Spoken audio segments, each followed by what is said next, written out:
Opening জুটিতে আয়ারল্যান্ডকে খেলে দিচ্ছে সাদমান ইসলাম ও মাহমুদুল হাসান জয়। মিলে হাকালো সেঞ্চুরি, ড্রেসিং রুম থেকে দৌড়ে এসে বড় ভাই মুশফিকের হাততালি, ডাগআউটে ব্যাটিং কোচ মোহাম্মদ আশরাফুলের উল্লাস।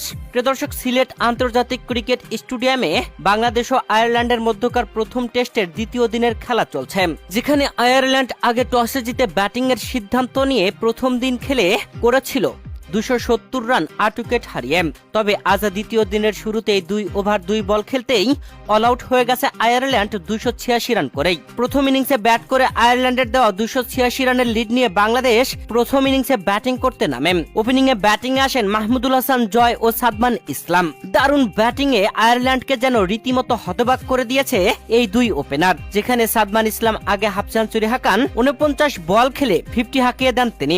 এরপর পরই মাহমুদুল হাসান জয় 72 বলে 50 হাঁকিয়ে দেন। আর মাহমুদুল হাসান জয় ও সাদমান ইসলামের এমন 50-তে ডাগ আউটে থাকা ব্যাটিং কোচ মোহাম্মদ আশরাফুল রীতিমতো উল্লাসে মাতেন। ব্যাটিং কোচ মোহাম্মদ আশরাফুল হাততালিতে উৎসাহ প্রদান করছিলেন বাংলাদেশের এই দুই ওপেনারকে। মাহমুদুল হাসান জয় 50 হাঁকানোর পরে ড্রেসিং রুম থেকে বেরিয়ে আসেন মুশফিকুর রহিম। সাদমান ইসলাম ও মাহমুদুল হাসান জয়ের দারুণ ওপেনিং এ বাংলাদেশ ভালো সংগ্রহের পথে। তাই তো ড্রেসিং রুম থেকে দৌড়ে এসে হাততালিতে মেতে ওঠেন বড় ভাই মুশফিকুর রহিম।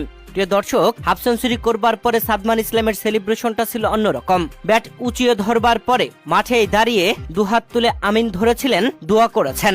মাহমুদুল হাসান জয়ও 50 হাঁকে দারুণভাবেই সেলিব্রেশন করেছেন। প্রিয় দর্শক, দ্বিতীয় দিনের প্রথম সেশনে বাংলাদেশ কোনো উইকেট হারায়নি। দ্বিতীয় সেশনে ব্যাটিং এ বাংলাদেশের দুই ওপেনার সাদমান ইসলাম ও মাহমুদুল হাসান জয়। বাংলাদেশের কোনো উইকেট নিতে পারছে না আয়ারল্যান্ড, তাই তো হতাশ আয়ারল্যান্ডের খেলোয়াড়রা।